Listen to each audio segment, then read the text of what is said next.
Cette vidéo présente la pompe Lowrance PS200.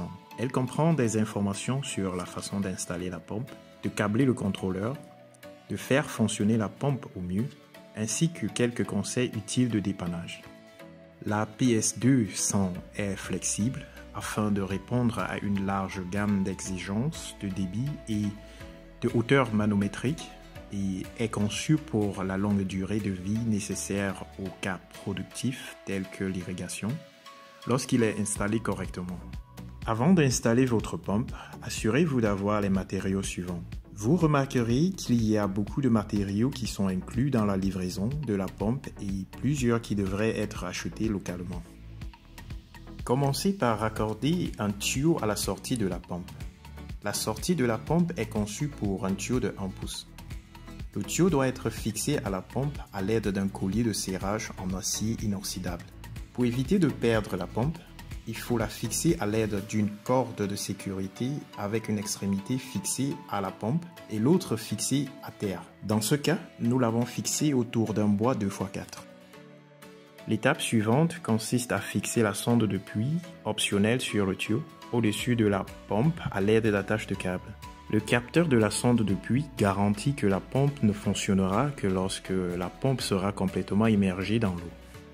Placez soigneusement la pompe dans l'eau, en vous assurant que la pompe est complètement immergée dans l'eau pour éviter de l'endommager. Tenez la pompe plutôt que le câble lorsque vous déplacez la pompe.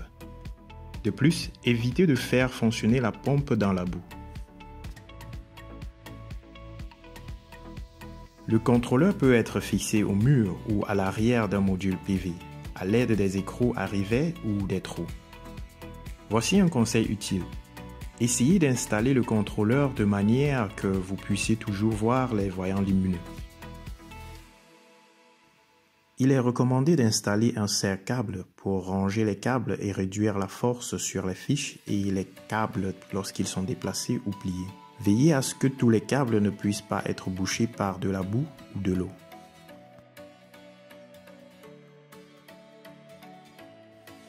L'entrée A1 doit être utilisée pour le capteur de sonde de puits en option.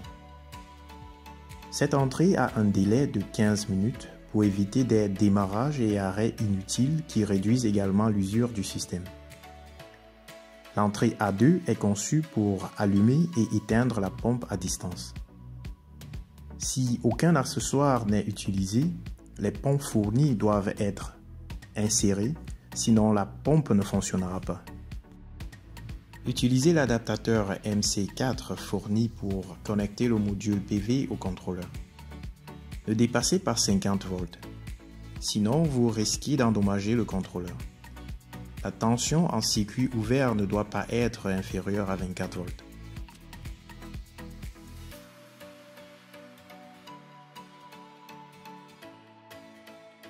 Veillez à ce que le panneau solaire soit orienté vers le soleil. Même un peu d'ombre diminuera la puissance de sortie ou peut entraîner l'arrêt de la pompe.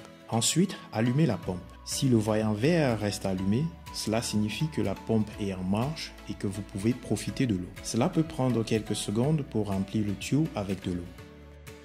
Si le voyant rouge reste allumé, il est possible qu'un câble de liaison a été enlevé ou que la pompe se protège contre le fonctionnement à sec. Il est aussi possible que le réservoir soit plein.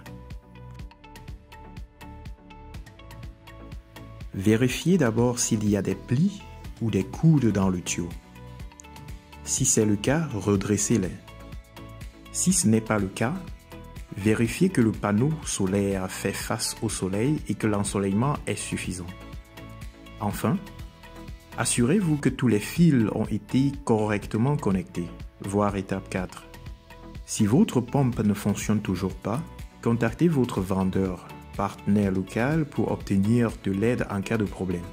Nous espérons que vous avez aimé cette vidéo et nous attendons avec impatience de connaître votre expérience avec la pompe PS200.